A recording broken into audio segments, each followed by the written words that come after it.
what are some of the steps that you took to ensure that you guys were ready? Because obviously it was a very successful event for you guys. Reality is we were a wreck. I remember like hiding in my car for like an hour just waiting for it to be done. We were on CNN, we were on BBC, we were on Billboard. Like all this coverage was coming out. In the 2018, we tripled it. And even in the first year, we had people flying internationally for that one day festival. What do you lean on in those times of hardship? Yeah, I pray. Their metrics cannot measure my culture. A lot of people are complaining like, yo, where the barbecues at? Where the grill at? Why Yeah, nobody who's on coming?" the grill? Who's on the We grill? supposed to be on the grill. You do got the rollie on your wrist, but I think life is short. Like, you know what I mean? You gotta be able to tell time. Okay, I hear that. Hey guys, welcome back to another episode of Your Hero's Journey, a holistic business podcast where we discuss the mental, spiritual, and of course tactical approaches to what it takes to become a successful entrepreneur. I am your host, Savannah Hart, and I have a very, very, very special guest with me today, Abdul Karim Abdullah. Now, Abdul is one of two co-founders of AfroFuture, and he is born and raised in the Bronx, however, has Ghanaian roots. Now, AfroFuture is a festival that encompasses music, food, and fashion, and it's been based in Ghana for the past 7 years, but it is touching American soil for the first time this year. Now, AfroFuture has garnered over 40,000 attendees in Ghana across the US, the UK, the Caribbean, and all very high value and high income people, all driven to the continent. Abdul, thank you so much for taking time out of your very busy schedule to join us. Thank you for including us in your mini press tour. I know you were at the Breakfast Club, Power 105 yesterday. And yeah, God has been good to us. God has been so good. So very thankful to be here with you. Thank you. Thank you so much. Now, Abdul, as I mentioned, you guys have done a really, really special job of creating a unified experience amongst people that come from all different backgrounds. Like I mentioned, Caribbean, Europe, US. How do you create such a unified communal experience in a country that some of us have never even gone to before? Yeah, I think it starts by being intentional. Mhm. Our mission is intentionally speaking to all of these people at the same time. Our goal is to really communicate to the global Black diaspora at the same time, offer them something that's new. We started a journey in 2017 where a lot more young Black people started to explore the world, travel to different places. And Mm. for us, it was just kind of like, well, Americans specifically weren't really going to the continent like that. Mhm. And, you know, our home is in Ghana. We would see a lot of Europeans, a lot of people from London, the UK, and all over Europe, but not many Americans. And we made it our mission Mhm. to change that because this is around the 2014, 2015 era. We wanted to change that because we knew that there was an opportunity in us all coming together. But now, as you see, like everything that's happening on the continent, like it really just, it's important for us to draw Black people's attention to the changes that are happening on the continent and the opportunities that exist, not only for the people that are there, but for people within the diaspora. So I think that for us, it was just kind of coincidental and it was a calling, and we had a lot of intention behind it. I love that. And I feel like people use the word community in all different ways nowadays. It's kind of been a buzzword. Mhm. And what people define community in Africa isn't necessarily how we define community in the States. Absolutely. What do you feel like your definition of community is? Oh, that's a great question. I mean, I think that people that have a common interest or a common goal, maybe different paths to getting there, but just kind of speak to the same values, are usually from the same, community, or at least should be a part of the same community. But I think that some of the work that I've learned over the past 8 years of building this is that the definition of community can evolve over time, Hmm. right? Who you choose to who you choose to bring into your community, and who stays within your community, and for us is an ongoing, I guess, effort to just continue to bring people to a common place of understanding, a common place of mutual sympathy or empathy, a common place of respect. Mm. For me, I think those are the things that are very, very important. One of my OGs told me that the culture is simply just means rules. right? So Hmm. if we live by the same rules or the same morals, we tend to be a part of the same community. Okay. And how would you necessarily define the community of Afrofuture? I mean, I would say the community of Afrofuture, intentionally, we've made it so that if you're a part of the diaspora, Mm. so that could be you have ancestry from the continent, or you have a likeness to the continent, or you support what's happening on the continent. You are part of Mm. our community. Okay. And you guys have obviously done a really good job of supporting the continent. I find that it can be difficult to start a business in your own home, let alone in a completely different country. Hmm. How did you guys do that successfully? Well, we failed. We failed first, and then we learned from it. We learned from the opportunities. There's a lot of amazing things happening in Ghana. There are a lot of young creators that are doing some amazing things in Ghana, and what we need to do as a diaspora is be careful when we go back home to think that we can fix everything, or Mm. that we have the power to fix everything because we are from America, right? That audacity that we Mhm. have, or that we can have. And when we started, we had that audacity, and we threw a party that didn't do too well. But for me, the silver lining in that part that didn't do too well was that I noticed that there were young people who were excellent at what they did as far as performance that I just didn't know of, or that were under promoted. I thought that was an opportunity. Mm. I also realized that, our mission can't be centered around money. It needed to be centered around community. It needed to be centered around culture, because that's the currency that we were exchanging in that time when we went home, right? We were just kind of really celebrating all the things that we did all year round, but we Mhm. just never had time to talk about it. We were partying most of the time. So if we could create a space where we could like really showcase all that we've learned, almost like that final project at the end of the year for us, I thought that something beautiful might come out of it. Because there were so many people doing amazing things in Europe, doing amazing things in Asia, doing amazing things in the Americas, but it didn't really affect the people back home. It didn't really change our structures back home, or challenge the status quo. And we wanted to come in and be that disruptor. I love that. Now, you mentioned that obviously you had some lessons when you had your first event, and it sounds like the lessons that you learned was really giving back to the community and building with the community. Is that how you got the connections to do it right for Afrofuture? Well, I mean, the beauty of my experience is that I was born here in America, but my parents sent me back to the continent. They wanted me to have a sense of their culture. And as a young kid, I didn't appreciate that. But as an adult now, I can say that's probably one of the best things that ever happened to me. It made me more well rounded. It gave me an opportunity to make friends with people that I do business with today.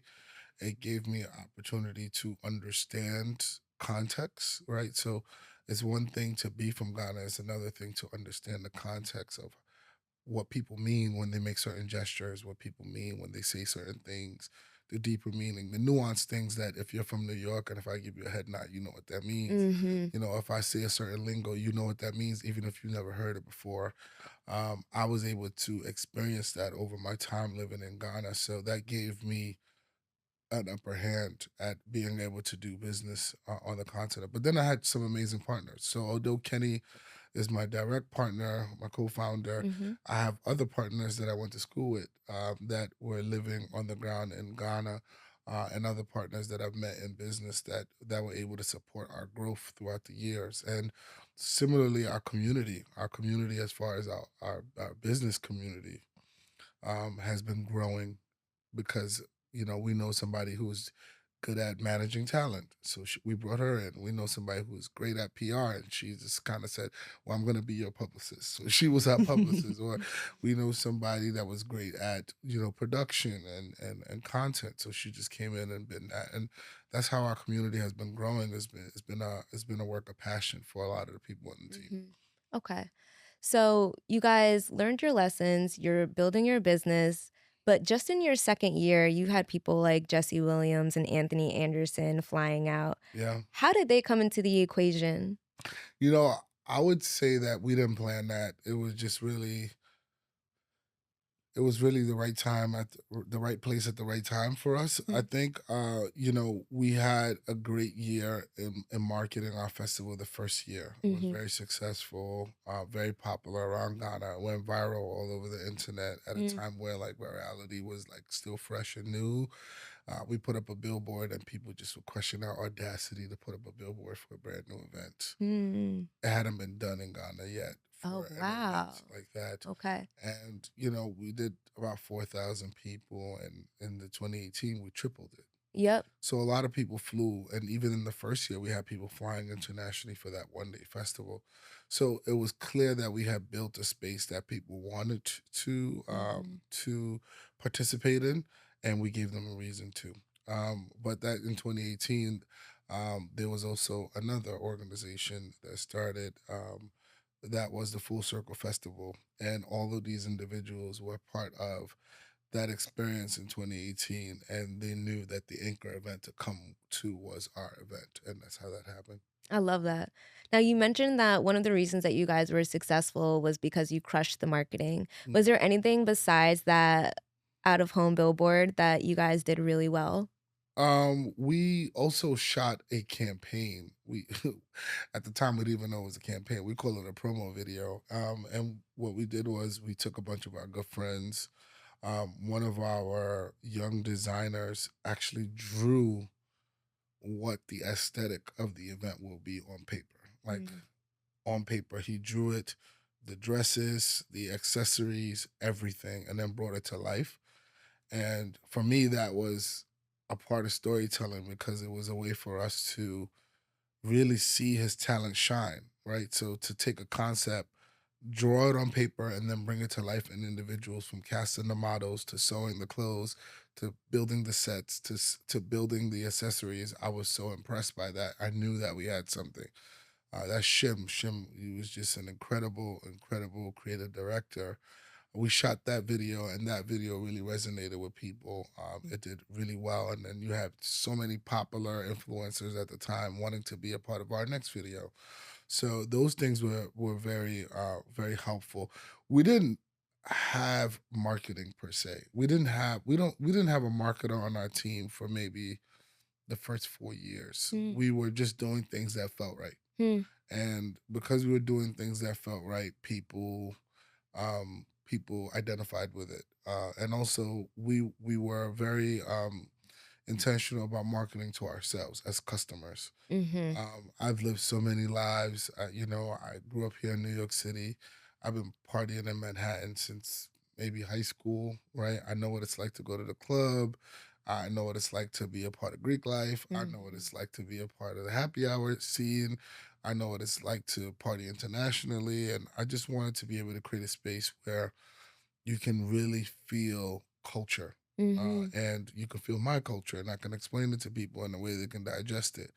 And we knew that that was centered around food, around fashion, around art, and definitely around music. And we needed to find ways to bring that to life. And that's what we were thinking along those lines when we were just kind of putting together our assets, putting together our concepts, and it worked. I feel like that's honestly the golden rule in marketing is like market to yourself. Like you know what you want. I think a lot of the times we tend to get caught up in like, okay, this is my demographic. Who Yeah, is this ideal person on paper? But it's like we are the people. If you yeah, like it, if you mess with it, 9 times out of 10, the next person that you're marketing to that you want to bring there, especially in a community-based absolutely. business, it's gonna work. Yeah, I felt like there was so many people like me. So yeah, in America, I consider myself as somebody who lives in the middle. What that means is like I'm both African and I'm American, right? Mhm. At home, I'm the American kid. All of my aunties and uncles call us the American kids. In fact, they had like a funny joke. They used to call us the deportees, Oh my gosh, because our stop. parents sent us to Ghana, right? So we Mhm. were like, so I have an aunt that literally to this day she'll see us like deportees. Like she used to joke on us because our parents literally sent us to Ghana to live. But when I went to school, I was the African kid. Mhm. And that middle is difficult because you're living in the middle of two cultures. You don't quite belong to any of them fully, right? Mhm. And that's a difficult place to live. But I realized that whether you live in America or you live in Europe or you live in Asia, as somebody who was born in these places between cultures, this is the life that you live. Mhm. So there's a whole bunch of people that can benefit from the type of work that we're doing. But also, I also think it's like a bridge, right? One of the things that we need to do more of is listen to each other. I feel like so many people have mics nowadays, so everybody wants to be heard. Mhm. But it's really important to just kind of listen to each other. And, for us, it was just continuing to listen to people, listen to what we felt like was needed in the market. And that's what drove us to our decisions. Got it. Okay, so that was year 2, 2018. Yeah. And then next year, you have 2019, the year of the return. One of the most important years is going to be written in history. Literally. Like, we're Yeah. talking, I think initially Ghana issued 70,000 visas in 2018, and then they increased it to 750,000 visas for the year of the return in Yeah, I 2019. mean, Ghana jumped from an average of about 150,000 visas a year at maximum to Oh, about so they continue that Well, increased percentage. in general, like tourism on an Mhm. annual basis was between 75 to 150,000. That was normal, right? On a Mhm. very good year, it was 150,000 tourists. But like in 2019, went up to about a million or Insane. more, and it has been the same since, right? People have been visiting Ghana at a very high clip.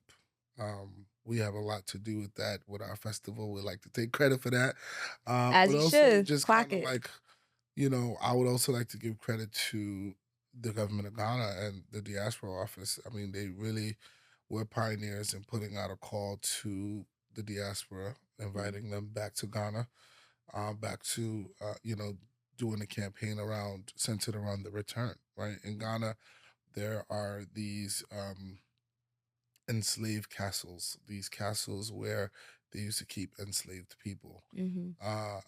and on at each of these castles there's this door that says the door of no return. Mhm. And really it was the last time people that were indigenous to that country saw Ghana, because once they went through those doors they were going to be on the middle passage. Mhm. So the year of return marked a a return.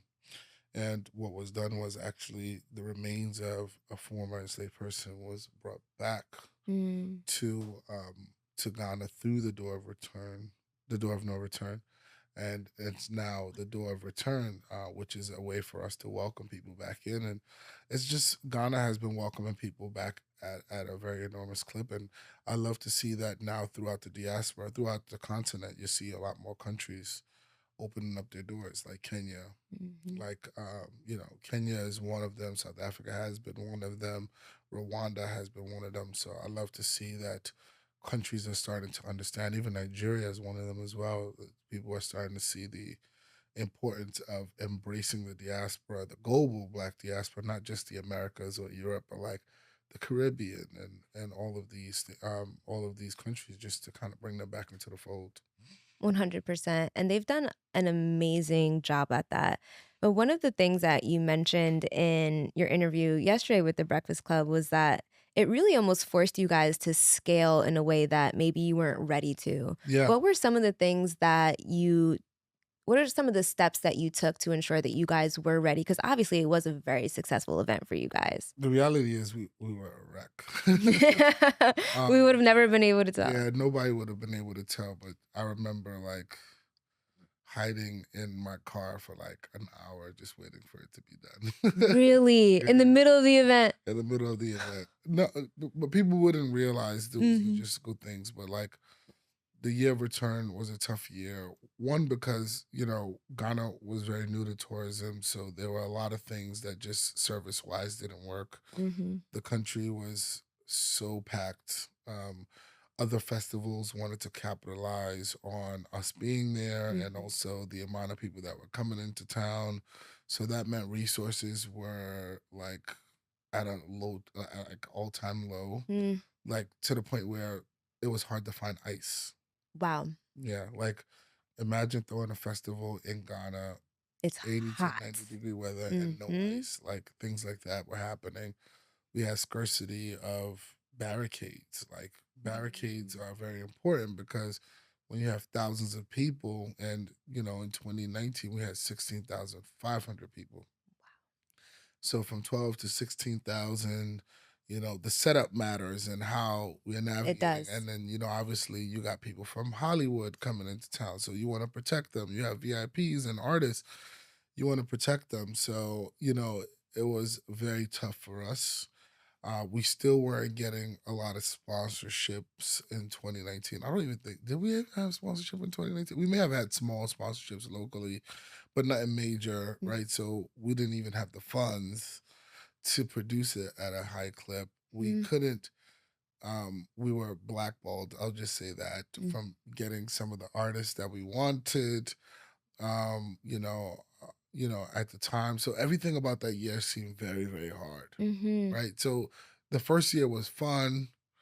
The second year was just kind of like, oh, we are growing, very excited. And the third year was supposed to be like, oh man, we knocked it out the park. And it Mhm. just didn't feel that way. Mm. And I think at that point is when I realized that there was so much learning that we had to do, so much that we had to overcome. And it's funny because I'm able to talk about this now, but it was such a point of like embarrassment for me for years. Like I just couldn't wait to really almost redo that year, even though it was such a pivotal year for so many people. Like I Right. think that a lot of people that went in 2019 had an amazing time, but from an organizer's perspective, it was just kind of really below where I wanted it to be.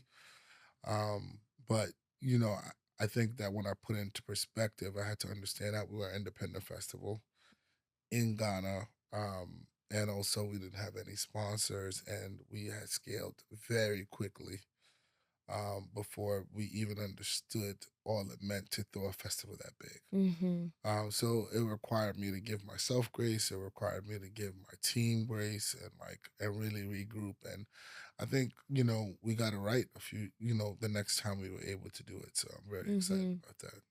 If you had to give one suggestion or maybe even two to someone who is looking to implement and really succeed at what you're doing based off of like the learning lessons that you just mentioned, what would you say is one thing that they really just need to ground themselves in? Yeah, it requires a lot of patience. And after patience, a little bit more patience. And then after that, just a little bit more grit. Right. Mm, I think that I can actually pinpoint each hard part for every single year. mm, And each year I thought it was the hardest thing I've ever faced. And then it got easier, right? So if, for instance, year one, it was like we had never thrown a festival. It was hard. We didn't even understand the logistics. But by year two, I'm like, all right, we get it now. We know what we got to put in here. And I didn't even. I think year one, I didn't even know like the names of the different positions of people at the festival. Like wow. I knew I needed to hire people, but I didn't Mhm. know who to hire. By year two, I understood the lingo and I knew who to hire, but I knew that I needed sponsorship dollars, so that was hard. Year three, we did get some sponsorship dollars, but like logistically, we weren't as strong as we needed to be. Mhm.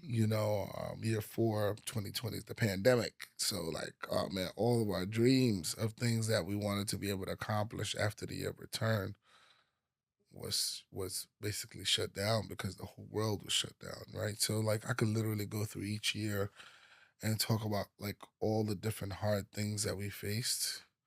I think 2019 was also a year that we had it's funny. This is a funny story. We actually had I think Christmas was on a Wednesday in Mhm. 2019, I want to say, because we received a letter the Monday telling us that we didn't have a venue. And Stop. yeah, our event was that weekend. And because, at the time there was somebody who was a custodian of our venue that didn't want us to have the venue there for some reason. So we had to, and in Ghana, obviously, Christmas is a holiday, Mhm. Christmas Eve is a holiday, Boxing Day is a holiday. So it's like there was They have actually all the holidays. there was no way like we was gonna get our venue back, and we was like, we have all of these people coming into town. Like, what are we gonna do? These tickets we can't give them back. Like, you know what I mean? Wow. So literally. We camped out the Minister of Aviation's office.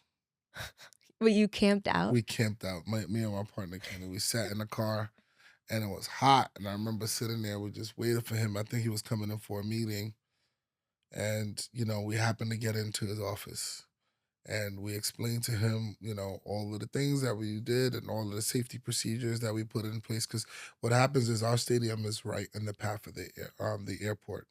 Mm, So they use a technicality that maybe our lights might affect one of I the planes see. and it might cause a crash. Even though I'm like, come on, bro. Right. Anyway, so I literally remember in the office, like I typed the letter on my phone, emailed the letter to his assistant, and she was able to sign it off.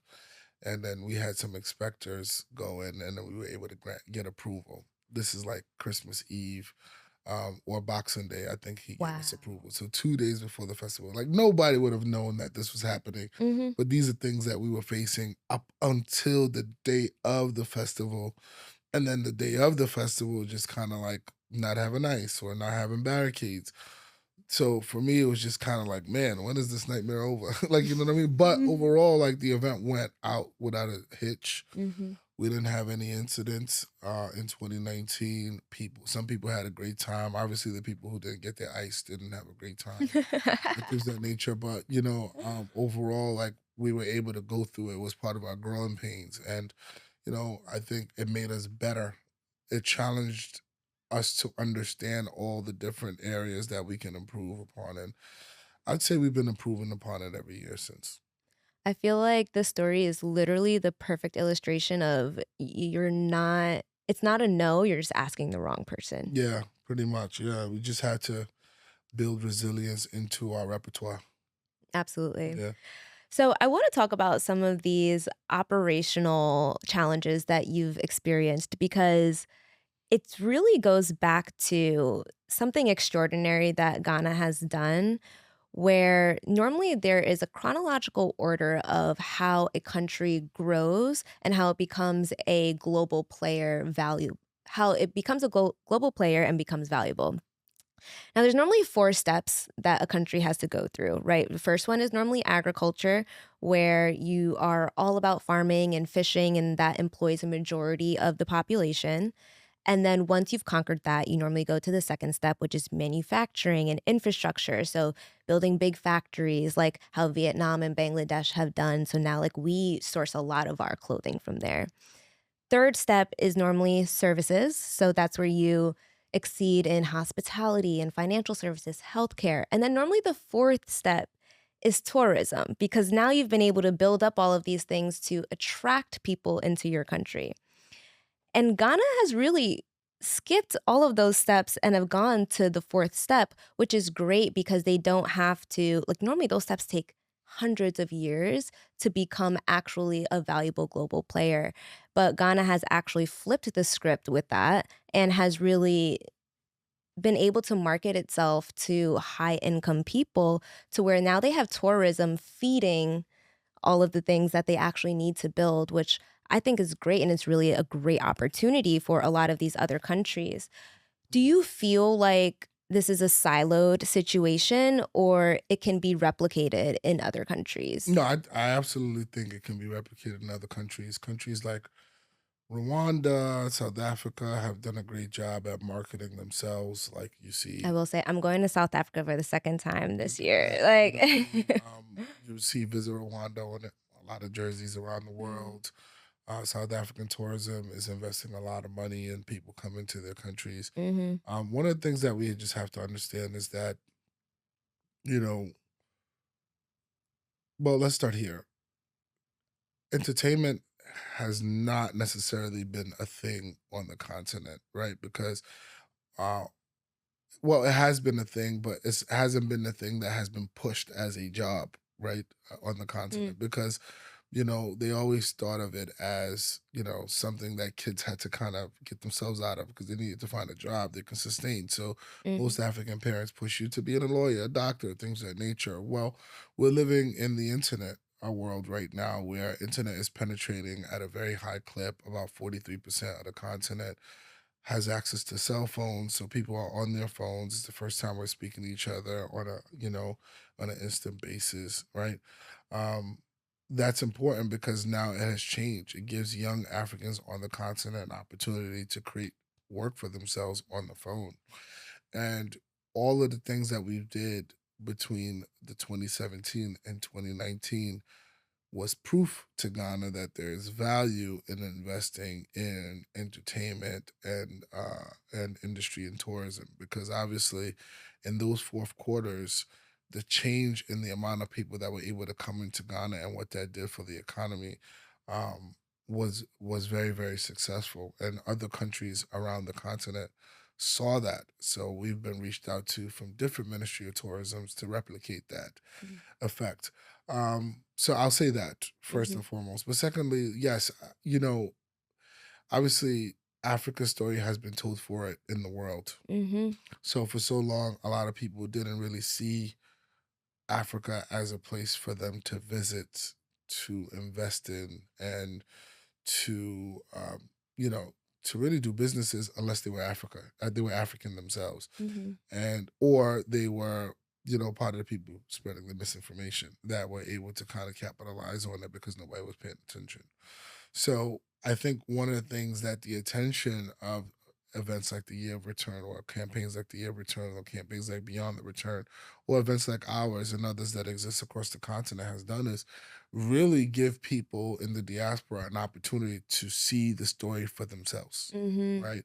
And that's the work that Afrofuture is doing right now. We want to cut out the middleman. We want to tell direct stories about people and entities and culture directly to people, from a very native perspective. Why is that important? Is because if we can tell our own stories, it's going to have context, right? For Mhm. so long, Africa is shown in poverty, war stricken, um, famine, all of these things. Now, some of these things exist, but there's a whole other thing, or there's a whole other perspective that also exists that requires additional support, that can benefit from capacity building, that can benefit from investment. Like, you know what I mean? We have several unicorns in Nigeria now. We have several unicorns in Kenya and also in Cairo, right? The continent is booming in fintech companies. There's so Mhm. many agri-tech companies. You see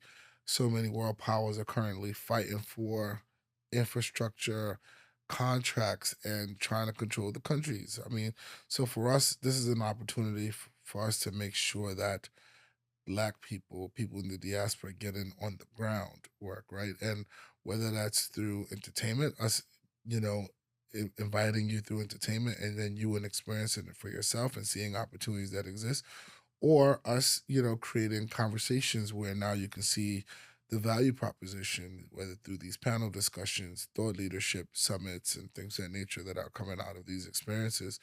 People are able to see the value, and then now, like, it's inevitable. One in four people are going to be African by 2050. Right? Why is Mhm. that important? Africa is the youngest continent in the world. That means we will have the workforce. Africans will determine what is cool, right? They will have the youngest population on the internet. And that's important because the next industries are going to come from the East. Mhm. And, Black people need to be a part of that growth. Like, you know what I mean? They need to um, come see what's happening on the continent as far as agri-tech, technology, infrastructure building, healthcare, education, you know, graphic design, podcasting. Like, there's just so many different opportunities that can be created, or industries that can be created. We could literally build together. I mean, there are Mhm. some amazing people that are doing that already on the continent, and all they need is just maybe additional support, additional funding, additional know-how. All these things are like opportunities that I keep trying to push through our entertainment platform. What are some of the most accessible opportunities that you feel like someone can invest in right now? Uh, the most accessible opportunities that someone can invest in right now. I see a lot of people doing a lot of business with shea butter. Hmm. I see shea butter as a potential great business. I went to Morocco and I saw some of the best leather that I've seen in the world. And, I see that. I was like, look, man, I could start my own bag line. Like, you know what I mean? Mhm.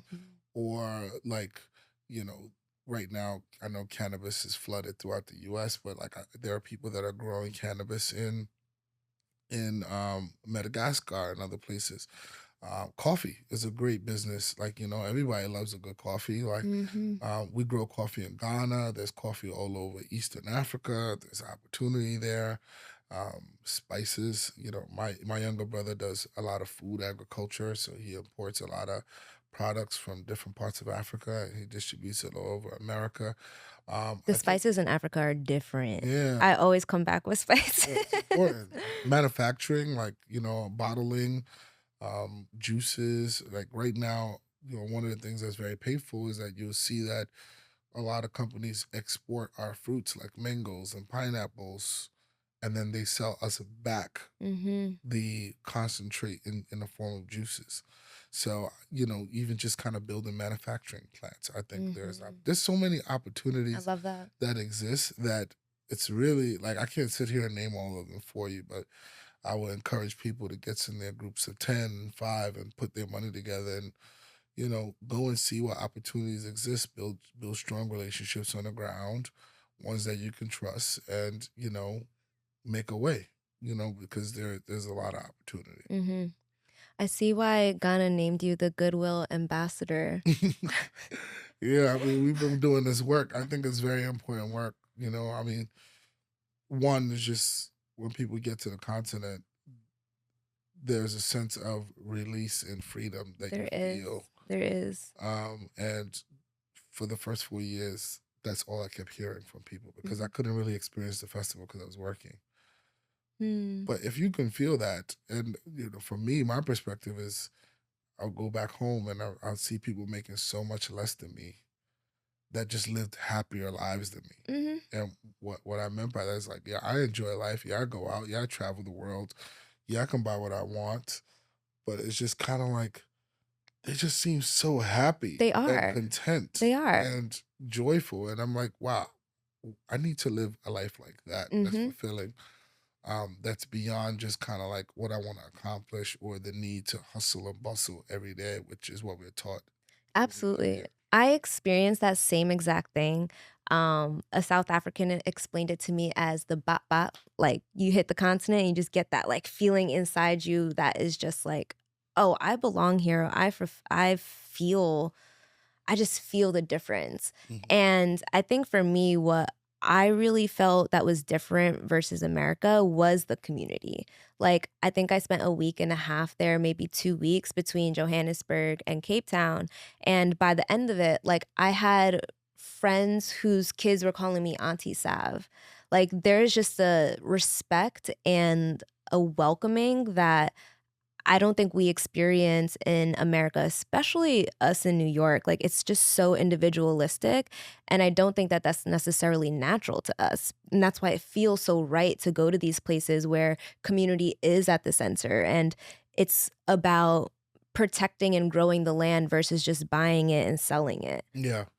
Yeah, that's true. I mean, yeah. I mean, I I'm lucky enough that I live in a community that everybody's my auntie. If I go to the Bronx, like literally, I got so many aunties, and I recently felt that in Detroit, like where I felt like everybody is watching out for each other. And I Mm. remember that like growing up in New York City, like when you lived in a building, you knew everybody in the building. Mhm. Like everybody knew your mother. Mhm. If you were acting up, I'm gonna tell your mother. Like, you know what I Mhm. mean? Like that was Mhm. like a thing in New Absolutely. York City. And at some point, I don't that experience has changed. Mhm. You know what I mean? And I think that we have a unique opportunity to bring it back.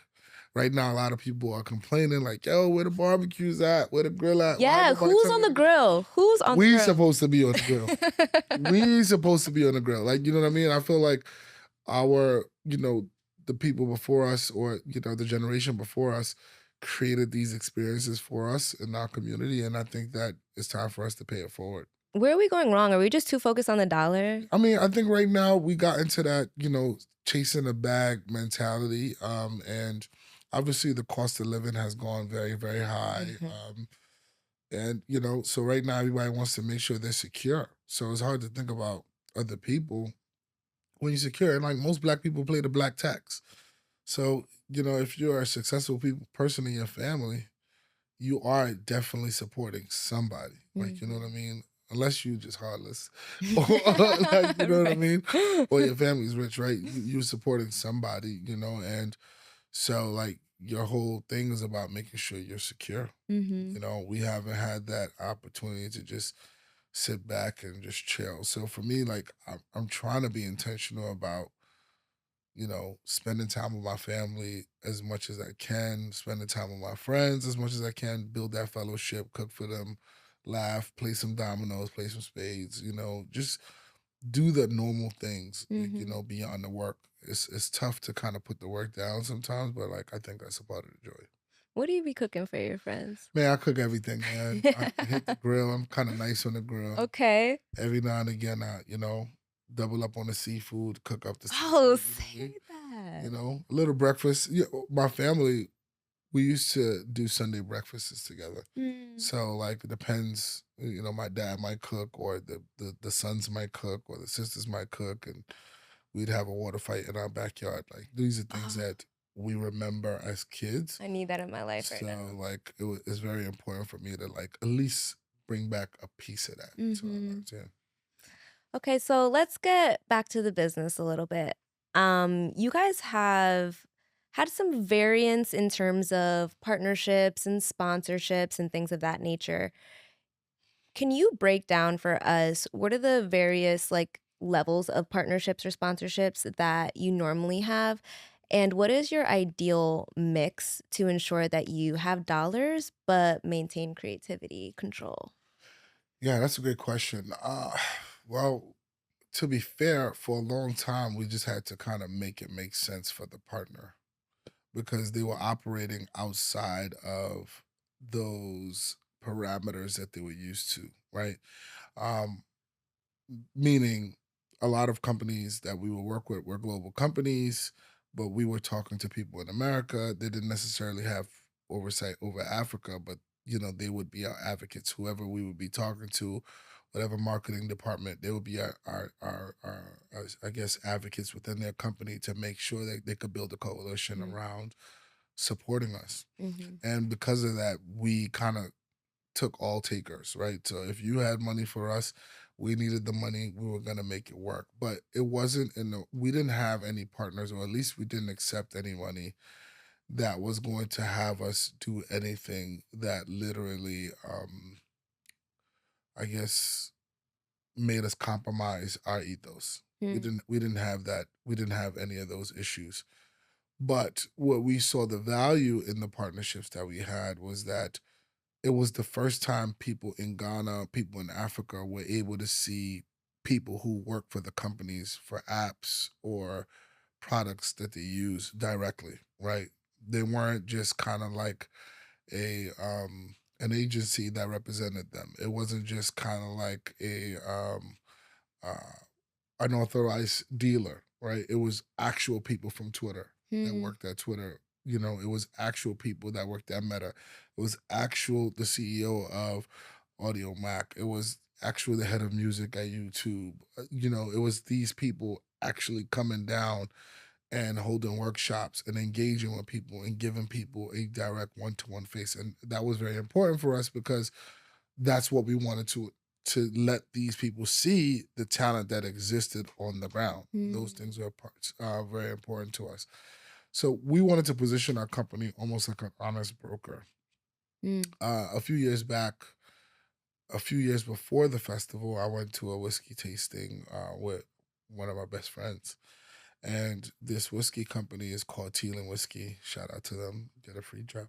But basically, what they do is they barrel their whiskey in wine barrels. So it has like a wine after, I guess, a wine finish. Interesting. Very interesting. And I looked at their plans and they went everywhere. They anywhere there was like a big amount of wine, like wine vineyards, they would be there. and they had everywhere on the world except for Africa. So I Interesting. was gonna ask the question, why not Africa? Mm-hmm.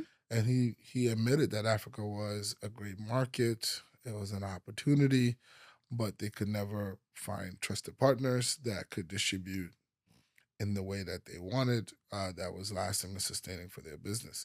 And for me, that was just kind of like a point where I just felt like, well, we could be that business. Like, why can't we be that business for people? If trust is the currency that we need to be able to have, Mm-hmm. then that's what you need on the continent, right? So we built our business to be that trusting partner for any partner that wanted to come to the continent. We wanted to be able to make sure that you can go back to your company and say that this was beneficial because of this. And I would say that we were able to add value to a lot of the companies that became our partners.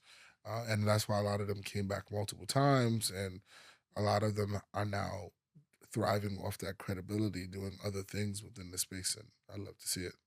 I do too. Now I feel like a lot of these major companies, it's hard to get on their radar for, and show that you have a similar value to their demographic, but you guys are showing them a demographic that they weren't even looking at. Mm. How did you create or illustrate that value to them? Yeah, one of the first things we knew that we had to do was we needed to collect a lot of data. Everyone on the continent was going to McKinsey or like any of these consulting firms to really kind of like inform their Africa strategy. And, obviously their metrics cannot measure my culture. Right. Mm. So I think it's very important for And us to, McKinsey's huge. Like, yeah, I mean, yeah, so they're that huge. says a lot that Yeah, I mean, they but like it care. all depends on perspective, right? Yeah. So, data can be represented in so Data many can be ways. skewed. Data can be represented in so many ways. So one of the things that we wanted to do was just kind of have our own data. Mm. And then also like on the back end of our social media, people in the apps that we were using could see the amount of traffic we were driving to the space. Mhm. So it made sense for them to partner with us, right? Like a Twitter, they would see all the traffic that was coming in with our hashtag, and they would know like, all right, these guys generate a lot of conversation online. Like a Meta Instagram, they would see all the posts going viral with all of these celebs at our festival and people meeting celebs for the first time on the continent, and it just kind of made sense for them. So those kind of things were some of the benefits that we had. And because of the numbers that we were pulling year in and year out, and majority of them were from America, it just kind of made sense for a lot of partners to tap in. It was just everything they heard about, right? Mhm.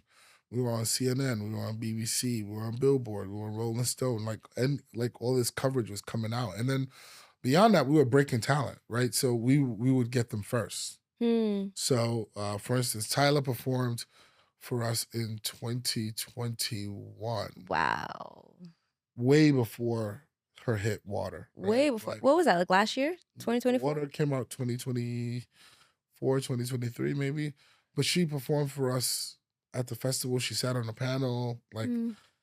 she was incredible. She went on stage with Ira Star, like another breakout Mhm. Yep. talent, like that we had before she became everyone's darling. Like, we had Mhm. her.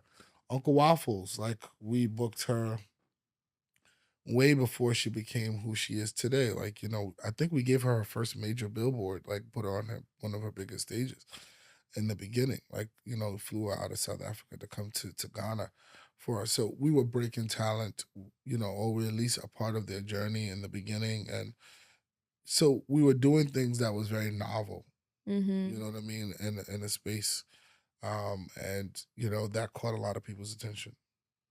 One of my favorite partnerships that you guys have, or offers rather, is the discount with Delta. Yeah. How do you negotiate something like that? To be fair, Delta should give us a lot more because the amount of money Delta was charging people to come to Ghana was outrageous. That was Those another, flights to Africa are yeah, insane. that was another barrier to our growth. But people were just kind of buying the tickets. Hmm. They didn't care. Like, a lot of people were deterred, but You have like the right audience. a lot of people were buying the tickets. I'd say that, we built a lot. A lot of people traveled with us to places that we go to. So once you can show that value proposition to a partner like Delta, it just kind Mhm. of makes sense. One of the things we did was we partnered with a trusted travel agent, Mo Travel, and she has been a part of our team for a long time. She's a registered agent, and she helped us negotiate a deal like that because it just made sense. We were doing events in several countries all over the world, encouraging people to go to Morocco, to Senegal, to Rwanda, to South Africa, to Zanzibar, to Ghana, and to Detroit. So, I mean, we offered them as a slate, and they saw the value in it. All right. So you have the Delta partnerships and you have someone negotiating on your behalf. If someone wants to begin to seed for sponsorships and partnerships, how long does that process normally take? Like, how far in advance of their event should they be starting to look for these opportunities? Ideally, if you really want to be successful, you want to start at least a year out. You have to be able to understand the budget cycles for the different brands that you're working with in order for you to be able to ride that wave. It was something that it took me maybe about 4 or 5 years to really learn that, you got to be within the budget cycle. You have to be talking to them early. Sometimes when you start talking to brands, they're very excited, and they're into it, but, you know, different things come up, and, those things probably get prioritized, and they think that they have as much time for you as they do, because obviously there's some time for your event. If you hit somebody up a year, oh, we have some more time, and it ends up being, sometimes it's going down to the wire where now it's a month away from your event and they still not closed, right? And more often than not, a lot of people lose because you're not Mm, able to close that. So I'd say you want to at least give them a year to start making them familiar with your company, but ideally you should try and close your partnerships within 3 to 6 months. okay. Now, I want to revert to the passion and the patience and the grit that you discussed, because obviously I think that comes with all entrepreneurial endeavors. What do you lean on in those times of hardship? Yeah, I pray. Prayer is the most important thing. It's one of the things that my parents have instilled in me. I'm a firm believer that what's for me is for me. That, if God tells me not now, it's okay.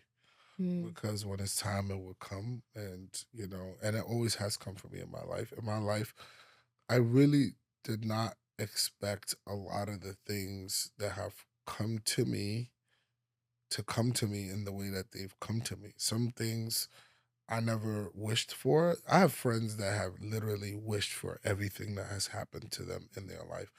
A lot of things that have happened for me have happened just by the grace of God for me. mm. Like it wasn't on my photo wall. Sorry, what's the word?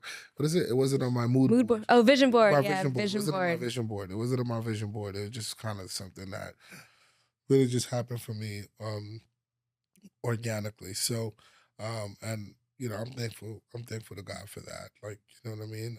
But also, even the things that I've had on my vision board, like, have come through for me. So, I definitely, it's a lot of prayer.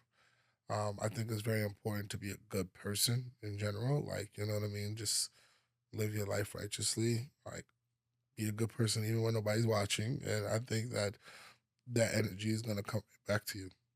Do you instill or ensure that your spiritual or religious beliefs are also within how you operate your business? Yeah, yeah, yeah. I mean, we can't cheat people. Being a trust broker, or at least making our business feel like a trust broker, it requires us to really have that honesty component, right? Mm, That's very important to us, very important to me and my partner, you know, and the team as well. Like, we want to be brutally honest about what we can do. We want to under promise and over deliver. We want to keep it tight at all times, just so that we don't. My partner and I, we always say this thing: we don't like surprises. mm, Tell me what it is right now. I don't mhm. I don't want to be surprised. And that really kind of speaks to the people we are. Do you feel like you were called to really lead the diaspora back to Africa? That's what you're doing. No, and That wasn't my goal when I started it, but it's it's who I've become now in the business that I have. For a while I was shying away from my own voice. Mm. Like I can sit on the podcast and talk about it, like you know what I mean, and open up about it with you or any of the interviews I've done. But I think it's very powerful to have a voice, and how you use it matters. Mm. You know what I mean? And I was afraid of that weight that comes with it, or I am afraid of that weight that comes with it. You know what I mean? But I don't consider myself somebody who was destined to lead the diaspora. What I want to do is leave my mark. That's going to make me proud, my team proud, my family proud, that I've been able to, one, bring a lot of people to the continent, allow them to seize the opportunity that exists. And my hope is that the next generation benefits from all the things that we've done now, and that they could take it to the next level. What do you feel like true success really looks like for a community-based event? Is it profit? Is it the community growing? What do you rather measure it as? Yeah, I mean, right now I'm not wealthy yet. So I would Could have say fooled me. You could I'm have not I'm fooled not me. I'm not wealthy yet. So I would say that, the success that the success that we've accounted for in our life and our business is just that, one, we love how many people are just casually talking about visiting Africa, Hmm. visiting Ghana, visiting anywhere on the continent, because of the experience that we were able to provide them, as their first trip to Ghana. Like, that's one level of success. Second level of success is really just kind of the pride now that people are taking and representing their culture and their Mm. Africanness, no matter where they're from. I love that. Um, Two, I love that we have created opportunities for people on the ground, whether it's through whether it's through partnerships that we've done, whether it's through pitch competitions where we've been able to actually put money in people's pockets directly, or even sending creators out to different conferences outside of the continent, giving them the opportunity. I'm glad that we were in that position to be able to do that. I would say success for a community um, organization or a community business like ours really leans into what have you done for the people. Like, you know what I mean? We hire thousands of people seasonally for our festival. We put a lot of money back into the economy, and that's why we were made Goodwill ambassadors. Um, you know, we've made sure everybody eats. And I really, for us, that's what the ecosystem is about. How do we create an ecosystem where the business is circular and that it feeds and continues to pour into the people that we want to benefit, and also to kind of keep it going. So if it's 5, 10 years later and you've done all of those things, but you haven't made a penny, you're happy. Yeah, yeah, yeah. I mean, I'm happy right now. I mean, Mm. obviously, nobody wants to do things for free, Yep. but I'm very proud of the work that we've done. There's a lot that we've done that we can be very proud of, and Hmm. this gives us opportunity to do a whole bunch of other business. Obviously, we've done some things. I mean, some brands send me things to post every now and again. I do make money off of that. I'm very thankful for that. Hmm. I do get a lot of great opportunities, but yeah, if I don't become wealthy off of this business, I'm still very happy with the work that we were able to accomplish, the lives that we were able to impact, for sure. And you definitely are wealthy. Wealthy isn't always defined Yeah, yeah, by but you know what I money. mean. I mean, you do got the rollie on your wrist, but I but you mean, I know. think life is short. Like, you know what I mean? You gotta be able to tell time. Okay, I hear that. Now, I always like to close out with the same question. Although I will ask you some fun questions in a bit, but the definition of purpose is the reason for which something or someone is created. Do you feel like you're currently living within your purpose? Yeah, I do. I think I'm living within alignment. I'm aligned in my purpose, in that, like, I am doing what I feel like doing in business. I'm doing what I feel like doing in my career. I'm able to take care of my family. I'm able to take care of my siblings, my friends when they need it. You know what I mean? And myself also, which is very important, right? Um, all my stresses are not detrimental to my life. Like, Mm-hmm. you know what I mean? Champagne problems. These are like first world problems that I'm dealing with in my life. So I'm very, very thankful for everything that has happened for me. I Mm-hmm. went, I've been able to see the world. I've been able to be in some of the most coveted rooms. I've been able to leave an impact on my country, in my neighborhood, in my block, my state. Like, there's just so much I should be Mm-hmm. thankful for, and I am thankful for it. And my parents are proud of me, so that's what matters. My friends are proud of me. That's what matters. So I would say that I am. I do feel like I'm living in my purpose. I don't feel any type of imposter syndrome when I walk into rooms anymore. Like, I know I belong in any room that I walk in through. So, I just want to continue to pray to God to give me a little bit more, grace and Mm-hmm. continue to build through this. So, first of all, I love that. Like, just snaps all around. Um, I want to ask this question because I'm sure you've seen this conversation happening online that sparked from Essence.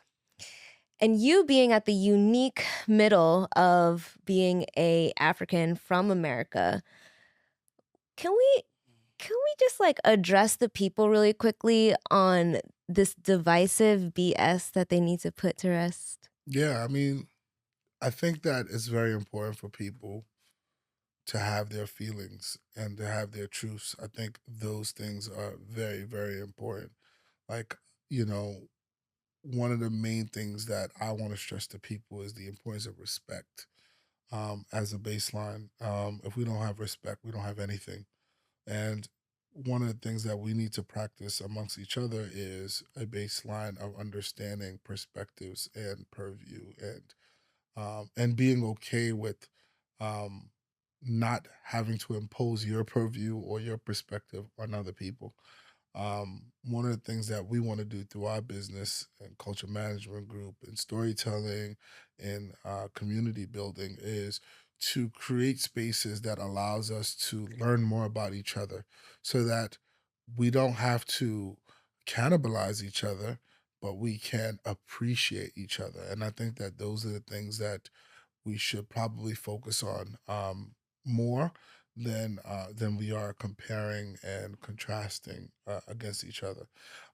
Once we're able to kind of remove ourselves from that system of oppression that pits us against each other and really just understand that we have more similarities than differences, I think that we are gonna ride a wave that's gonna take us to a lot of success. I'm going to put that on repeat. That was beautiful. Thank you. Now, I would like to close out with a simple question. Where in Africa are we going for New Year's Eve this year? Oh, we're gonna be in Ghana again. Next December, we're gonna be in Ghana for the first part of the year. You know what I mean? For the first part, right at the New Year's, right before New Year's, Okay. and then we're gonna be in Cape Town. We're gonna be in Cape Town in the New Year. We're gonna bring the year in right by the water. Wait, Some peace, good I'll be in vibes. Cape Town. Pop out. We're gonna have a What's good the time. date? What's the date? We'll be in Cape Town from the 2nd through the 7th. We'll be I'll in be Ghana from the 26th through the 2nd. So, you want to have a great time, end the year off with a blast. We're going to do a lot of turning up in Ghana. And then we're going to go relax in Cape Town and have a good time there to start the year off right. Like, we're going to end the year off on a good note and then start the year off on a great note. So, you know what I mean? If that's not the perfect itinerary, I don't know what That's the vibe. is. That's the vibe we're on right now. I love it. Abdul, thank you so, so much for sharing your thoughts, sharing your space, sharing your insights with us. This has been just honestly such a profound podcast. Just speaking about you, speaking about the future of Ghana and how far it's come. I think there's just been so many gems that you've given us. So thank you. Appreciate it. Thank you for having me. Thank you. Absolutely. All right. See y'all next time. See ya in Detroit. Yes, see you in Detroit. Yeah.